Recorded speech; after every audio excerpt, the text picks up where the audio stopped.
What a peaceful evening, right?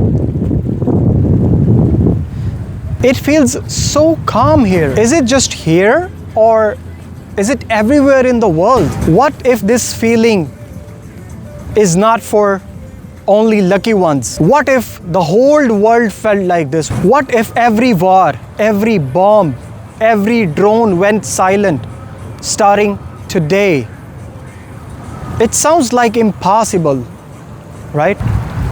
Here I am now. But sometimes asking the impossible is exactly where the change begins. In this video, I want to talk about how much humanity has lost in the past 5 years because of war, and why next 5 years could look different if we make a different choice today. Between 2020 and 2024, over 600,000 people died because of war and violence. That's mother, children, teenagers, and families wiped out. In 2022 alone, over 237,000 people died. Make it the deadliest year in the decades. The numbers come from Uppsala Conflict Data Program and Institute of Conflicts and Peace. These are not opinions, these are facts. As I said, in the last 5 years, the world has lost over 600,000 people, and financially, the world lost over $69 trillion. Let's break it down for you. In 2020, over 80,000 people died and the world lost $16.4 trillion. In 2021, over 119,000 people died and the world lost $16.5 trillion. In 2022, over 237,000 people died and the world lost $17.5 trillion. In 2023, another 163,000 people died and world lost $19.1 trillion. In 2024, 160,000 people died, and when it comes to financially, it's still being calculated, but we know it's massive. And here we are in the middle of 2025, but the war have not stopped.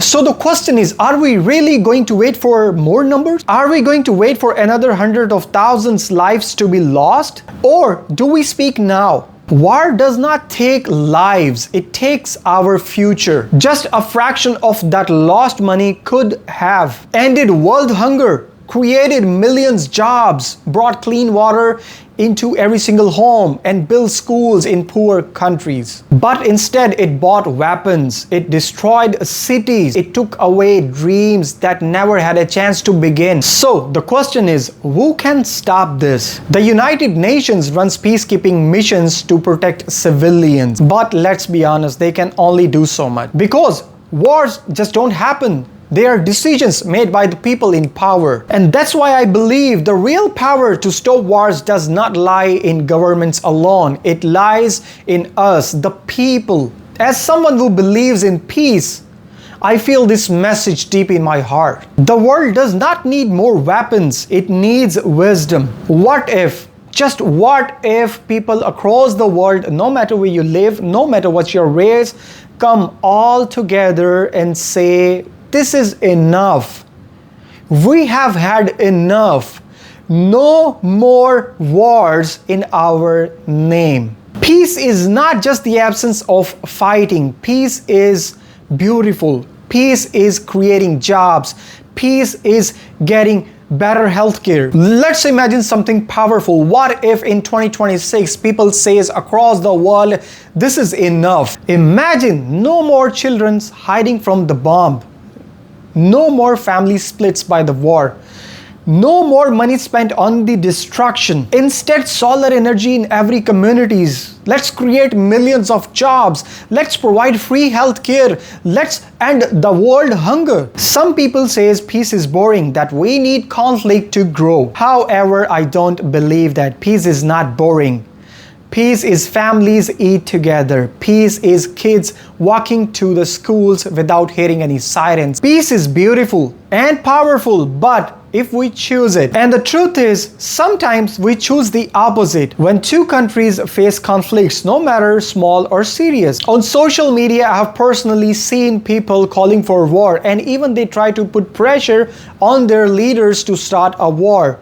And on the other hand, media, instead of calming the tensions, sometimes add fuel. In what kind of world are we living in? Why we're trying to pressure our leaders to start a war? Instead, we push them to sit on a table and talk, because with dialogues, you can bring peace. And here's something I have always wondered. Even when our country is in conflict, if we live abroad, we all live together, we all eat together, we all work together. We don't see race, we don't see religion, we see each other as humans. So if we can live peace in abroad, then why can't we do it in our home? Asking for the peace does not make you weak. It means that you care about the children and families on both sides. This is my personal opinion, that war decisions should not be taken by those people in power. It should be taken by the public, the general public, the people. They need to decide if they want to go to a war or they want peace.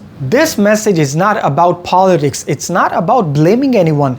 Let's just think about peace. Let's imagine 2026 and going on, we only witness peace. We only witness prosperity. If we truly want peace, we cannot wait. We have to raise our voices, because the future of peace does not belong to those leaders. It belongs to us. So I ask you, what if the world starts living in peace? If this message touched your heart, you have to share this video with everyone, with family, with friends, within your communities. Together we can save lives. See you in the next video.